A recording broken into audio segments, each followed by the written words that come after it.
எப்படி இதை மாதிரி பஸ் எல்லாம் ரோட்ல ஓடுதுன்னே தெரியல பாருங்க. இந்த பஸ் ரோட்ல போறத பார்க்கவே திக்கு திக்குன்னு இருக்கு.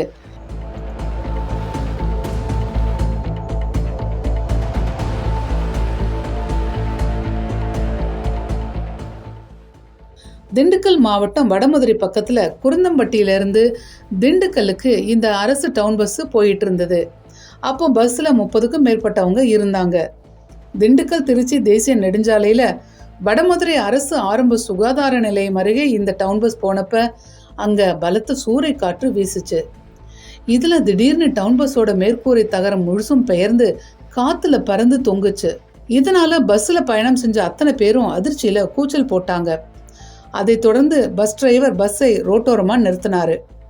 அதுக்கு பிறகு இந்த பஸ்ல இருந்த பயணிகள் மாற்று பஸ்ல அனுப்பி வைக்கப்பட்டாங்க. இதை தொடர்ந்து அந்த பஸ் டிரைவர் அந்த பஸ்ஸை மெதுவா ஏக்கி பணிமனைக்கு கொண்டு போனாரு. இந்த காட்சியை அந்த பகுதியில் இருந்தவங்க சிலர் செல்போன்ல வீடியோ எடுத்து சமூக வலைத்தளங்கள்ல பதிவிட்டு இருக்காங்க. அந்த காட்சிகள் இப்போ வைரல் ஆயிட்டு இருக்கு. வடமதுரையில இயக்கப்படும் ஓட்டை உடசல் பேருந்துகளை மாத்தி புதிய பஸ்களை இயக்க வேண்டும் என்பதுதான் பயணிகளோட கோரிக்கையா இருக்கு.